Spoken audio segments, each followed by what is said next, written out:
안녕하세요. 오늘도 사연살롱을 찾아주셔서 감사합니다. 서울에 사는 30대 여성입니다. 지금은 평범한 주부로 살아가고 있지만 한때는 평범한 가정에서 사는 게 꿈인 적이 있었어요. 결혼 전까지 제 인생은 가혹할 정도로 남달랐거든요. 다행히 지금의 남편을 만나서 안정된 가정을 꾸리고 아들, 딸 낳아 기르면서 사는 재미를 느끼게 되었어요. 불행했던 과거는 이제 다 지난 옛일이라 여기며 살고 있지만 그래도 기억은 죽지 않는지 아직도 가끔씩 가슴 한구석이 시리곤 합니다. 피부에 입은 상처는 몰라도 마음에 입은 상처는 시간이 흘러도 온전히 아물지는 않는 모양입니다. 저는 어릴 때 어른스럽다는 말을 많이 듣고 자랐어요. 처음부터 그랬던 건 아니고 부모님이 교통사고로 돌아가시고 고아가 된 이후부터 그런 소리를 들었던 것 같아요. 부모 없는 애라는 소리를 듣고 싶지 않아서 남들한테 흠을 보이지 않으려 부단히 노력한 결과였죠. 그런데 어른스럽다는 그 말이 칭찬만은 아니었던 모양이에요. 국민학교 4학년 때였던가요? 저희 반 친구 엄마들이 제 얘기를 하는 걸 우연히 들었어요. 진영이 말이에요. 애가 정말 어른스럽지 않아요? 말투며 행동하는 거며 누가 걔를 국민학생으로 보겠어요? 거기에 비하면 우리 애는 완전 철부지예요. 세상에 진영이 같은 딸만 있다면 엄마들이 걱정할 일이 없을 거예요. 글쎄요, 그게 과연 좋은 걸까요? 전 솔직히 진영이를 보면 가끔 소름이 끼치던데. 애는 어디까지나 애다워야죠. 그 나이 땐 실수도 하고 어리광도 부려야 정상 아닐까요? 근데 걔는 뭐랄까, 영악해 보인다고 해야 하나? 음흉하다고 해야 하나? 암튼 왠지 무섭더라고요. 그게 다 어린 나이에 부모가 한꺼번에 죽었으니 어리광 부릴 데가 없어서 그런 거겠지만 그래도 난 싫으네요. 우리 애한테 물들까봐 걱정이에요. 어머, 그럼 진영이 고아예요? 어쩜 난 그런 것도 모르고. 교통사고로 죽었대요. 지금은 걔 이모인가 뭔가 하는 사람 집에서 살고 있다는데 말이 이모지 피 한 방울 안 섞인 남이래요. 지 엄마 고등학교 동창이라나 뭐라나. 세상에 불쌍해라. 그 말을 듣기 전까지 저는 제가 불쌍한 아이라는 생각을 해본 적이 없었어요. 친구 엄마 말대로 저희 이모는 저랑 피는 안 섞였지만 부모 잃은 저를 나 몰라라 하는 친가나 외가 식구들과 달리 저를 거두어 주었으니까요. 그렇다고 해서 제게 살갑게 대해주거나 가엾게 여겨주지는 않았어요. 야, 너만 고아냐? 나도 고아야. 우리 엄마 아빠도 세상 떠나신 지 좀 됐거든. 그러니까 부모 없다고 남들한테 동정받고 살 생각은 하지 마. 따지고 보면 인간은 혼자 태어나서 혼자 죽는데 부모 자식이고 형제고 무슨 소용이니? 그러니까 어떻게든 네 힘으로 이 험한 세상 살아낼 각오나 해. 처음 저를 집으로 데리고 오던 날 이모가 제게 했던 말이에요. 다른 사람들은 장례식장에 혼자 앉아있는 저를 보고 안 됐다거나 불쌍하다거나 하는 말들을 했지만 이모는 달랐죠. 그래서 선뜻 이모를 따라 나섰던 것 같아요. 적어도 이 사람 곁에 있으면 내가 불쌍한 아이라는 생각은 안 하고 살아도 되겠구나 생각했거든요. 그리고 그 생각은 틀리지 않았어요. 이모랑 사는 동안 단 한 번도 이모는 저를 불쌍한 눈으로 보지 않았고 저 역시 상대의 동정에 기대 살겠다는 생각은 전혀 하지 않았으니까요. 이모는 남편과 이혼을 하고 혼자 살고 있었는데 제 또래에 어린 아들이 있다고 했어요. 하지만 이혼을 하면서 아이는 데리고 나오지 못했다고 하더군요. 애는 데려와서 뭐해? 나 같은 엄마랑 사는 것보다 돈 많은 아빠랑 살면서 먹고 싶은 거 다 먹고 하고 싶은 거 다 하고 사는 게 좋지. 그래도 그런 게 아니지. 나처럼 엄마 아빠가 죽은 것만 몰라도 엄연히 살아있는 엄마를 못 보고 사는 게 말이 돼? 모르긴 해도 이모 아들이 이모 엄청 보고 싶어 할걸? 됐어. 네가 어떻게 알아? 네가 내 아들이냐? 그 속을 알게. 그 녀석은 지 아빠 닮아서 구질구질하게 사는 것보다는 돈 펑펑 쓰고 사는 게 더 잘 어울려. 그리고 기집애야, 넌 내 아들 걱정 말고 네 걱정이나 해. 보다시피 난 너 대학 보내줄 형편이 못 돼. 고등학교까지는 어떻게든 보내줄 테니까 이후에는 네가 벌어서 먹고 살아. 그러다 좋은 남자 만나 결혼도 하고 자식도 낳고 살면서 여유 되면 가끔 찾아와서 내 용돈이나 좀 찔러주고 가라. 이모는 늘 저에게 큰 기대도 없고 이혼할 때 두고 나온 아들에 대한 기대도 없는 사람처럼 행동했어요. 요즘 말로 쿨한 사람처럼 굴었죠. 하지만 몸 안에 36.5도나 되는 뜨끈한 피가 흐르는 사람인데 어떻게 쿨할 수가 있겠어요. 그저 그런 척하는 것뿐이죠. 그리고 그걸 확인하기까지는 그리 오래 걸리지 않았어요. 6학년 가을쯤이었어요.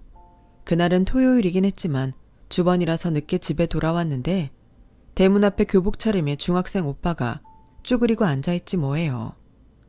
아무 말도 않고 대문 안으로 들어가는 저를 빤히 보길래 얼른 대문을 걸어 잠궜어요. 나쁜 짓을 할 사람 같지는 않았지만 그래도 낯선 사람이 우리 집 앞에 있으니 걱정이 됐거든요. 그런데 1시간이 지나고 2시간이 지나도록 그 오빠는 꿈쩍도 않고 대문 앞을 지키고 있지 뭐예요. 해도 저물어 가고 저녁밥 먹을 시간인데도 말이에요. 그냥 모른 척하고 이모가 차려두고 간 밥이나 먹으려고 식탁 앞에 앉았어요. 이모는 출근이 늦은 대신 퇴근 시간도 늦어서 매일 식탁 위에 제 저녁밥을 차려놓고 일터로 향하곤 했거든요. 밥통에서 밥을 막 뜨려는데 도저히 안 되겠더라고요. 밖에 있는 오빠가 자꾸 눈에 거슬렸거든요. 그래서 용기를 내 대문을 열었어요. 저기 혹시 누구 기다려요? 엄마 기다려. 엄마요? 그럼 혹시 오빠가 경옥 이모 아들이에요? 너 우리 엄마 알아? 이모 아들이라는 말에 저는 오빠를 집 안으로 들였어요. 그리곤 밥 한 공기를 더 떠다가 오빠랑 식탁 앞에 앉았어요. 처음에는 경계하는 눈빛으로 저를 멀뚱멀뚱 보던 오빠는 식탁 위에 차려진 반찬을 내려다보더니 피식 웃고는 숟가락을 들더라고요. 예전이랑 똑같네. 감자볶음에 배추전. 엄마가 자주 해주던 반찬이거든. 내가 매운 걸 잘 못 먹어서 우리 집 반찬은 항상 고춧가루가 안 들어간 것들만 있었어. 정작 엄마는 매운 거 좋아하면서 말이야. 하긴 생각해보니 지금까지 이모가 해준 반찬들은 다 맵지 않은 것들 뿐이었어요. 그걸 딱히 이상하다고 생각한 적은 없었는데 오빠 말을 들어보니 그런 이유가 있었구나 했죠. 그런데 넌 누구니? 왜 우리 엄마랑 살고 있어? 혹시 우리 엄마 재혼한 거니? 너희 아빠도 이 집에서 사는 거야? 오빠는 굳은 표정으로 물었어요. 아니, 난 부모님이 안 계셔. 두 분 다 돌아가셨거든. 그래서 이모랑 같이 살고 있어.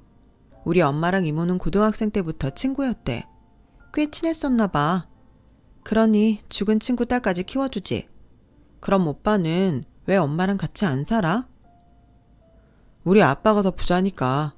내가 엄마랑 살면 엄마만 더 힘들어져.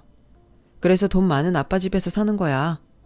나중에 내가 돈 많이 벌면 그땐 내가 엄마를 모시고 살 거야. 그때까지만 떨어져 사는 거지. 나 대신 네가 우리 엄마 좀 보살펴줘. 그럼 내가 은혜 꼭 갚을게. 사실 그날의 약속을 마음 깊이 새기지는 않았어요. 그냥 지나가는 말로 들었을 뿐이죠. 밤 10시가 넘어서 퇴근한 이모는 오빠를 보고 깜짝 놀랐어요. 총민아, 네가 왜 여기 있어? 아빠한테는 말하고 온 거야? 엄마. 우리 캐나다로 이민 가. 그래서 그 전에 엄마한테 인사하러 온 거야. 어차피 떨어져 사는 건 마찬가지니까 너무 걱정하지 마, 엄마. 나 오늘 여기서 자고 가도 되지? 그렇게 뜬금없이 찾아왔던 오빠는 그날 우리 집에서 하룻밤을 자고 다음날 돌아갔어요. 오빠를 택시에 태워 보내고 온 이모는 하루 종일 얼이 빠진 사람처럼 멍하게 있었어요. 이혼한 남편이 재혼을 했다는 소식을 들었을 때도 멀쩡했던 이모였지만 아들과 영영 이별을 하게 될지도 모르는 상황 앞에선 어쩔 수 없었나 봐요. 그렇게 이모와 저는 가족들과 헤어진 채 서로를 의지하며 살았어요. 이모는 대학 등록금은 저보고 알아서 하라고 했던 말과는 달리 대학에 합격하자마자 등록금을 내주셨어요. 그리곤 통장도 하나 내어주셨죠. 네 엄마 아빠 앞으로 나온 보험금이야. 집이랑 나머지 재산은 니네 친가 식구들이 다 가져가서 남은 게 얼마 없었어. 그나마 얼마 받아낸 돈으로 너 이빨 교정하고 학원비 내고 나니까 흐지부지 다 써버렸어. 남은 건 이 통장에 든 보험금 뿐이야. 다행히 수익자가 너로 지정된 덕분에 네 친척들도 여기엔 손 못 댔어. 이걸로 나머지 학기 등록금도 하고 남으면 너 시집갈 때 보태서 써. 나도 사람이라서 힘들 때마다 이 돈을 건드리고 싶은 마음이 생기곤 하더라. 그래도 그 유혹 꾹 참고 네 손에 넘겨줄 수 있어서 다행이야. 아, 이제야 홀가분하네. 이모는 세상 짐 다 벗어던진 사람처럼 환하게 웃었어요. 사실 저는 이 돈을 이모가 다 썼다고 해도 상관없었어요. 그동안 먹여주고 입혀주고 엄마 노릇까지 다 해줬으니까요. 친척들도 돈만 빼먹고 모른 척하기 바쁜 와중에 남의 자식을 데려다 키우는 게 쉬운 일인가요? 누구 하나 양육비를 보태주는 사람도 없었는데요. 나중에서야 이모가 그러시는데 장례식장에 혼자 앉아있는 저를 보니까 집에 두고 나온 아들 생각이 나서 발길이 떨어지지 않더래요. 그래서 친구 사망보험금이 탐나서 친구 딸 데려다 키운다는 욕을 들으면서도 저를 품고 산 거였죠. 이모의 이런 헌신 덕분에 저는 제 인생 최대의 위기를 이겨낼 수 있었어요. 대학에 들어가고도 취직도 하기까지 이모가 없었더라면 전부 불가능했을 테니까요. 제가 대학을 졸업하고 취업을 할 때까지도 이모는 반찬 가게 일을 계속 하셨어요. 이모, 차라리 보험금 남은 거에다 대출 좀 받아서 반찬 가게를 차리면 어떨까? 이모는 아이도 있는데 언제까지 남의 집 일만 하고 살 순 없잖아. 됐어. 그걸 왜 내가 써? 그럼 내가 니네 친척들이랑 다를 게 뭐 있냐? 네 부모 목숨값이야. 함부로 남의 손에 쥐어줄 생각 하지 마. 그리고 넌 부모도 없는데 결혼할 때 돈이라도 손에 쥐고 있어야 덜 무시당할 거 아냐. 내 앞날은 내가 알아서 끓일 테니까 넌 네 걱정이나 해. 몸에 온전한 구석이 없으니까 걱정돼서 그러지. 류마티스 때문에 젓가락질도 잘 못하잖아. 허리도 디스크 때문에 뼈주사를 달고 살고. 지금까지 남의 자식 키워줬으면 그 정도 보답은 받아도 되는 거 아니야? 이모, 그러지 말고 보험금으로 가게 차려. 직원도 두고 일 좀 줄이라고. 이모마저 없으면 나 결혼할 때 혼조석에 앉아줄 사람도 없어. 아우, 걱정을 마라. 너 결혼식 때 혼자 안 들여보내. 네 엄마 대신 혼조석에 꼭 앉을 테니까 그런 걱정일랑 하지를 마세요. 내가 다른 건 몰라도 그 약속은 꼭 지키마. 이날 이때까지 제대로 쉬어보지도 못하고 일만 하고 사는 이모가 안쓰러워서 했던 말인데 이모는 단칼에 거절을 했어요. 그러던 어느 날이었어요. 업무 시간 중에 이모가 일하는 반찬가게 사장님이 전화를 하셨더라고요. 진영아, 어쩌니? 네 이모 다쳐서 병원에 실려갔어. 수술 받아야 할지도 모른다는데 수술 동의서도 작성해야 하고 아무래도 네가 좀 와야겠다. 도대체 어디를 얼마나 다쳤길래 수술까지 받아야 한대요? 사장님, 제가 바로 갈 테니까 그때까지만 이모 옆에 좀 있어주세요. 저는 전화를 끊고 바로 병원으로 달려갔어요. 병원까지 가는 택시 안에서 이모가 잘못되면 어쩌나 얼마나 걱정을 했던지 심장 뛰는 소리가 밖에까지 들리는 것 같더라고요. 병원에 도착해 담당 의사한테 물어보니 다리를 삐끗하면서 아킬레스건이 파열됐는데 정도가 심해서 수술이 불가피하다고 했어요. 다행히 생명에는 지장이 없다는 말을 듣고서야 놀란 심장이 가라앉았죠. 그런 상황에도 이모는 한사코 수술을 안 하겠다고 버티는 거예요. 한동안 쉬면 나을 거라나요? 이모, 말도 안 되는 소리 좀 하지 마. 이모가 의사야? 누구 마음대로 수술을 안 한대. 수술 안 하고 버티다가 다리라도 절개되면 누가 제일 힘들어지는지는 알아? 바로 나야. 그러니까 잔말 말고 수술 받아. 어거지로 이모 고집을 누르고 수술 동의서에 사인을 하자 이모도 더는 말을 않더라고요. 그런데 입원 수속을 밟으면서도 또 한 번 큰 소리가 나게 되었어요. 다인실이 없어서 2인실이나 1인실의 병원을 해야 한다고요? 아, 난 그럼 입원 안 할래요. 병실비만 해도 그게 얼마야. 그럼 2인실로 할게요. 이모, 요즘은 2인실도 실비보험 적용되니까 안 비싸. 그러니까 병원비 아까워서 입원 안 하겠다는 소리 하지 마. 보험 적용 안 되면 내가 그 돈 낼게. 이모 병원비인데 내가 그 돈 아까워하겠어? 이모, 나한테는 이모 하나뿐이야. 이모한테는 뭘 해줘도 안 아깝다고. 그러니까 아플 때만이라도 제발 돈 걱정 좀 하지 마. 나 그 정도는 벌어. 기집애야, 누가 너 돈 못 번다고 그래? 아침부터 밤까지 고생해서 번 돈 그렇게 날리는 게 아까워 그러지? 참 이상하죠. 왜 부모들은 자식들한테는 돈을 안 아끼면서 자기한테 들어가는 돈은 그렇게 아까워하는 건지. 비록 이모가 제 친부모는 아니지만 이럴 때 보면 딱 우리네 엄마들 같다니까요. 무사히 수술을 마친 이모는 한동안 거동을 할 수가 없어서 옆에서 간병할 사람이 필요했어요. 그래서 저는 회사에 휴가 신청을 하고 이모 옆에서 간병을 하게 되었어요. 이모 병실에는 이모와 비슷한 연배의 아주머니가 입원해 계셨는데 그분은 허리 수술을 받은 상태라서 큰아들이 간병을 하고 있더라고요. 들어보니 8년 전 남편과 사별하셨다더군요. 자식은 아들이 둘인데 간병을 하고 있는 큰아들은 아직 미혼이고 둘째 아들은 결혼을 했다고 했어요. 그런데 어찌된 일인지 제가 병원에 있는 동안 둘째 아들 내외는 한 번도 찾아온 적이 없더라고요. 요즘은 시어머니가 며느리 눈치 보는 세상이잖아요. 나 허리 수술한다니까 며느리가 대뜸 자기는 병수발 못한다고 딱 잘라 말하더라고요. 며느리 병수발 받을 생각도 없었지만 수술 앞두고 걱정하는 시애미 앞에서 꼭 그렇게 말해야 했나 싶더라고요. 그래서 나 수술해도 니들은 오지 말아라 했더니 진짜 코빼기도 안 비추네요. 너무했다. 그래도 문병원 와야죠. 작은 며느리의 친정에 비해 우리 집이 좀 많이 기울거든요.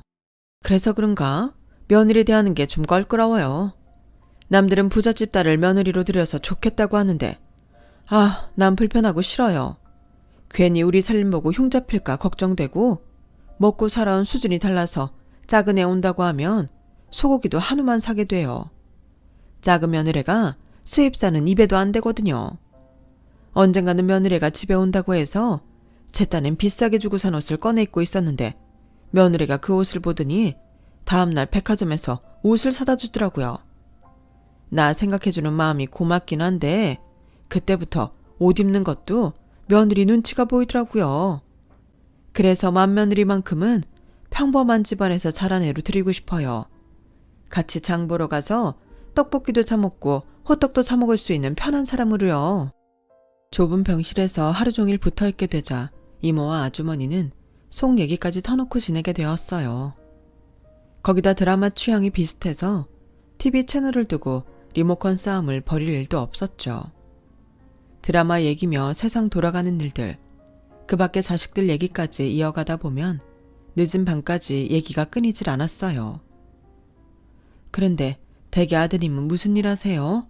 엄마 병수발 드느라 출근도 못하고 있는 것 같은데. 우리 아들은 건축기사예요. 지 선배랑 같이 동업으로 건축사 사무실을 운영하고 있어요.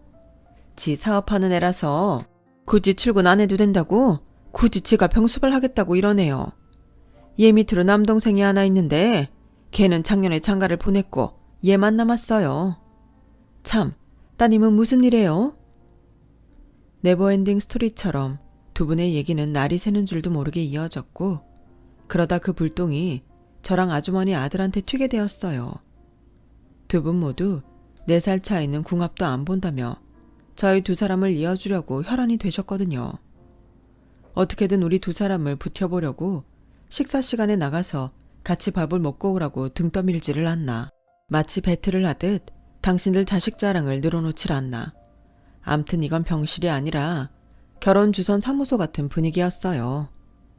오죽하면 간호사들도 저희 두 사람이 지나갈 때마다 키득거리며 웃더라니까요. 딱히 결혼할 생각도 없었던 저였지만 분위기에 떠밀려서 그랬는지 좁은 병실에서 며칠을 동숙해서 그랬는지 아주머니 아들한테 눈길이 가긴 하더라고요.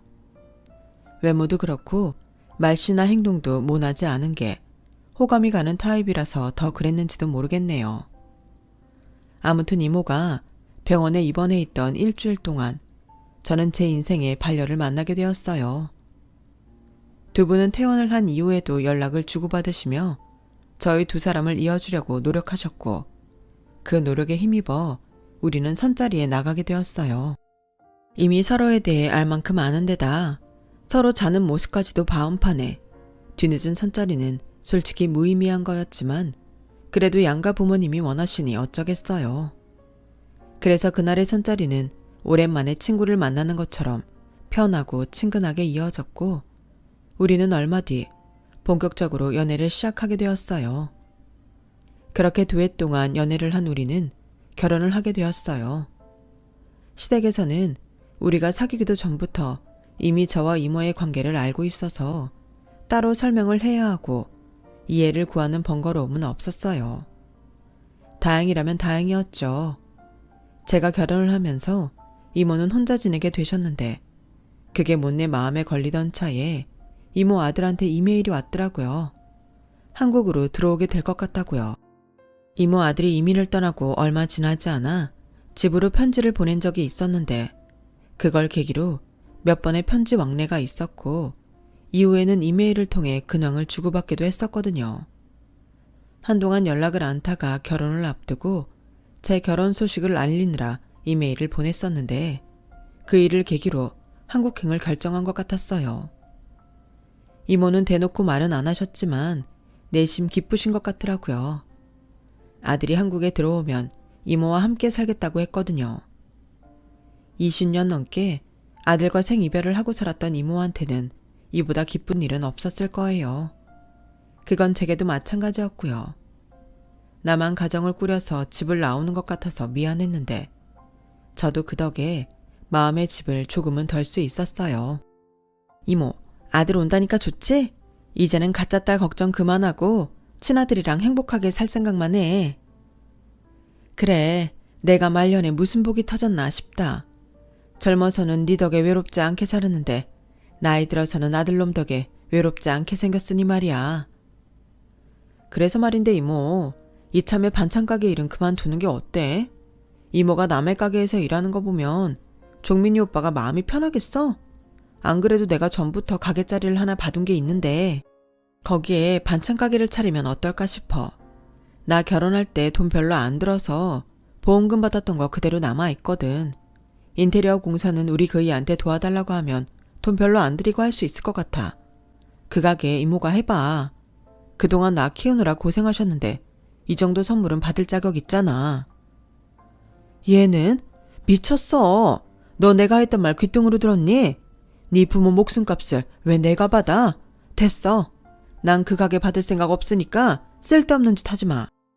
이모 말대로 그 보험금은 우리 부모님 목숨값이지만 나한테 이모는 내 목숨을 살려준 사람이야. 우리 부모님이 못한 거 이모가 대신해줬는데 왜 이모한테 주면 안 되는데? 이모가 이러면 난 평생 이모한테 빚진 마음으로 살아야 된다고. 나한테 빚 갚을 기회 정도는 줘야 하는 거 아니야? 그래야 나도 마음 편하게 살지. 이모, 그러니까 날 생각해서라도 그 가게 받아줘. 이모는 몇 번이나 사양을 하다가 결국 제 뜻을 따라주셨어요. 시작이 반이라고 가게를 계약하고 나자 인테리어 공사까지 순식간에 이루어졌어요. 남편도 저를 키워준 이모 가게라는 말에 여러모로 도움을 주었죠. 다행히 오빠가 한국으로 들어오기 전에 가게는 오픈할 수 있었고 이모는 아들 앞에 반듯한 반찬가게 사장으로 나설 수 있었어요. 모든 게 순리대로 잘 흘러가는 것 같았죠. 딱 하나 저와 손아래 동서간의 신경전만 빼면요. 저보다 몇 년 일찍 시집을 온 동서는 사사건건 저와 부딪히곤 했어요. 시어머니와 저희 이모가 사돈관계를 떠나 친구처럼 친하게 지내는 게 못마땅했나 봐요. 자기는 시집 와서 시댁에 적응하기까지 몇 년이 걸렸는데 저는 시집을 오기도 전부터 마치 한 식구처럼 동화되었으니까요. 동서한테는 제가 마치 굴러온 돌이 박힌 돌 빼내는 것처럼 보였을 거예요. 그렇다고 시어머니도 가만히 있는데 자기가 손이 동서를 시집살이를 시킬 수도 없는 노릇이잖아요. 그래서 교묘하게 제 속을 긁어대거나 사람이 없을 때 은근히 제게 건방지게 굴곤 하더라고요. 싸울 때 상대를 쉽게 이기는 방법 중에 하나가 상대의 가장 약한 부분을 공격하는 거잖아요. 동서가 제게 했던 것도 같았어요. 전 형님이 맏며느리로 들어와서 얼마나 좋은지 몰라요. 형님 덕분에 제가 마음 놓고 친정에 갈 수 있으니까요. 첫 명절에 어떻게 하는지가 중요하잖아요. 다른 집들은 며느리들 간에 누가 먼저 친정에 가냐를 두고 기싸움도 벌인다는데, 그래서 큰 사람이 먼저 시집와 있으면 작은 사람 친정에 일부러 못 가게도 한다잖아요. 우리는 그럴 필요 없잖아요. 형님은 명절에 찾아갈 친정이 없으니까요. 안 그래요? 동서, 뭔가 잘못 알고 있는 모양인데 내가 왜 친정이 없어? 비록 친엄마는 아니어도 날 키워주신 이모가 계신데 이모 집이 내 친정 아니겠어? 에이, 들어보니까 진짜 이모도 아니라던데요 뭐. 형님 천에 구하라고 하던데 아니에요? 그래서 결혼식장에 온 친척이 하나도 없었잖아요. 괜히 창피해서 그러는 거라면 안 그래도 돼요. 우리 사이에 그 정도 이해 못할까? 참, 못된 짓거리를 웃으면서 잘도 하더라고요. 그뿐이 아니었어요. 자기 친정에서 보내주는 선물이며 식재료를 나눠줄 때마다 사람 속을 긁곤 했어요. 형님은 이런 거 못 먹고 자랐을 것 같아서 특별히 형님 생각해서 가져왔어요. 어쩌나? 이거 먹어보면 앞으로 시중에서 파는 건 못 먹을 텐데. 우리 형님은 내 덕분에 입만 고급이 되겠다? 받으면서도 하나도 고맙지 않게 만들다니 이것도 재주라면 재주겠네요. 말 한마디로 천냥 빚도 갚는다는데 동서는 해주고도 말로 까먹는 타입이었어요. 그러던 어느 날이었죠. 제가 늘 받기만 하는 게 미안해서 이모한테 부탁해 동서가 좋아하는 간장게장을 만들어다 준 일이 있었어요. 그런데 그걸 받아든 동서가 대뜸 이러지 뭐예요. 형님도 참 뭐하러 그런 걸 가져왔어요. 난 아무거나 안 먹는데. 고맙다는 말 대신 귀찮다는 식으로 투덜거리던 동서는 제가 드는 앞에서 파출 도우미를 부르더니 간장게장이 담긴 통을 툭 던지곤 이러는 거예요. 아줌마, 이거 이따 갈 때 가져가요. 난 아무거나 안 먹는데 형님이 이런 걸 가져왔네. 몸에 걸치는 것도 아니고 먹는 건데 먹고 탈라면 어떡해. 동서, 그 말은 좀 서운하네. 내가 못 먹을 걸 가져온 것도 아니고 싱싱한 게 사다가 끓인 간장 부어 만든 건데 먹고 탈날 일이 뭐 있어. 어쩜 사람 성의를 이렇게 무시해? 내가 언제 무시했다고 그래요. 난 단지 안전점검차 그런 거죠. 게다가 형님네 이모님이 하는 반찬 가게에서 팔다 남은 건 싸운 걸지 누가 알아요. 그러게 이런 건 가져오지 말 것이지 괜히 사람만 이상하게 만들어. 그래, 내가 생각이 짧았네. 앞으론 동서 먹인다고 반찬 들고 오는 짓 절대 안 할게. 그때 그 일로 동서한테 서운해서 한동안 말도 안 섞고 지냈어요. 하지만 안 보고 살 수 있는 처지도 아니고 명절이며 시댁에 갈 때마다 봐야 해서 서운한 마음은 접어두기도 했죠. 똥이 무서워 피하냐? 더러워서 피하지. 내신 이런 마음도 있었고요. 그런데 동서가 기어이 잠자는 사자의 코털을 건들고 만 거예요. 그날은 이모 생신이라서 이모를 모시고 별스타에서 핫하다는 프렌치 레스토랑에 갔어요. 몇 주 전부터 예약해야 갈 수 있는 그곳에 간 이유는 바로 이모 아들이 하는 곳이기 때문이었죠. 캐나다로 이민 간 이후 대학을 졸업하고 셰프가 되기 위해 프랑스로 유학을 갔던 오빠는 유명한 요리학교를 졸업했어요. 그리곤 현지 레스토랑에서 경력을 쌓고 한국으로 돌아와 가게를 차렸죠. 별스타를 통해 입소문을 타서 오픈한 지 1년도 안 돼 예약하기 힘들 정도로 인기 있는 레스토랑이 되었어요. 그 덕에 이모와 저는 따로 예약을 하지 않고도 아들 찬스를 써서 레스토랑에 갈 수 있었죠. 그런데 하필 거기서 동서랑 마주친 거예요. 어머, 형님이 이런 데도 와요? 여긴 가격대가 꽤 나가는 곳인데? 수준에 안 맞게 입은 고급이신가 보네? 어머, 같이 오신 분은 누구세요? 동서, 인사해. 우리 이모님이셔. 그런데 동서는 고개만 까닥 숙이더니 저희 이모 차림을 살피지 뭐예요. 머리부터 발끝까지 세세하게 살피곤 피식 웃으며 그러더라고요. 어머, 이모님은 이런 데보다는 순댓국집이 더 잘 어울리실 것 같은데? 우리 형님이 괜한 돈 쓰는 거 아닌가 몰라? 메뉴는 읽으실 수 있으시려나? 형님, 유명하다는 곳이라고 무작정 남들 따라다니면 안 돼요. 각자의 수준이 있는 건데. 뭐 기왕 온 거 경험이나 하고 가세요. 그러면서 슬쩍 지나가는 말처럼 그러더라고요. 여기도 앞으로 못 오겠네. 손님 수준이 이래서야. 돗대기 시장도 아니고. 참, 손님도 가려가며 받아야지. 이게 뭐야? 그때였어요. 이모한테 인사를 하러 주방에서 나오던 오빠가 그 소리를 들은 거예요. 별스타에 자주 노출이 돼서 그런가 얼굴이 알려진 오빠의 등장에 동서는 눈이 커지더라고요. 그런데 잠시 뒤 그 눈은 더 커지고 말았어요. 손님 말씀이 맞네요. 제가 수준 봐가며 손님을 잘 받았어야 했는데 그러질 못해서 귀한 분께 신뢰를 끼쳤습니다. 죄송해요 어머니. 앞으로 이런 천박한 사고방식을 가진 사람은 손님으로 안 받을게요. 돈 좀 있다고 자기가 대단한 사람인 줄 착각하는 사람처럼 천박한 사람이 또 어딨겠어요. 그런 의미에서 손님, 죄송하지만 내 가게에서 나가주시죠. 그리고 앞으로도 내 가게에는 오지 않았으면 좋겠습니다. 당신 같은 손님한테는 내 음식을 팔고 싶지 않거든요. 어머, 지금 이 사람이 뭐라는 거야? 장사 좀 된다고 말 함부로 하네? 그리고 뭐? 천박? 내가 어딜 봐서 천박해? 천박한 건 내 앞에 서 있는 이 두 사람이지. 고급 레스토랑에 올 때 드레스 코드도 못 맞추는 수준 미달들 말이야. 글쎄요, 그 수준 미달은 오히려 그쪽이 아닐까 하는데요. 일단 식사를 하러 대중식당에 가실 때는 그 향수 좀 작작 뿌리고 가세요. 아주 머리가 다 지끈거릴 지경이에요. 그 정도 예의도 모르시는 분이 누구한테 드레스 코드 지적을 하는 건지 모르겠네요. 아무쪼록 다른 손님들 식사하는데 방해되게 냄새 피우지 마시고 나가주시죠. 오빠는 동서와 동서 일행을 정중히 가게에서 내쫓았어요. 동서가 나가고도 가게 안에는 동서의 향수 냄새가 진동을 해서 손님들 사이에서 불평이 나왔죠. 이모와 저는 오빠의 안내를 받아 가게 안쪽에 자리한 특별한 테이블에 앉을 수 있었어요. 엄마를 위해 아들이 준비한 생일상이 차려진 테이블을 보자 이모는 눈물을 글썽이셨어요. 어떤 순간에도 늘 담담하고 시크하기만 하던 이모도 아들이 차려준 생일상 앞에 눈물을 글썽이는 걸 보니 이제 나이가 드셨나 보다 생각되더라고요. 그날 오빠한테 쫓겨난 동서는 한동안 저를 피해 다녔어요. 사람들 앞에서 공개적으로 개망신을 당했으니 창피하기도 했겠죠. 그날 동서 모습을 생각만 해도 어찌나 통쾌하고 속이 뻥 뚫리던지 활명수가 따로 없더라고요.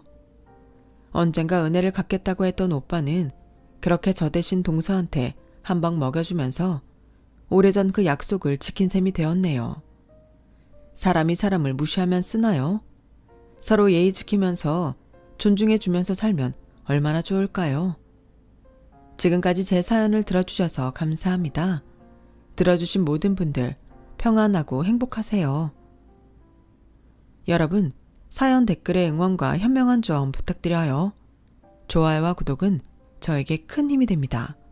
오늘도 좋은 일 가득하세요.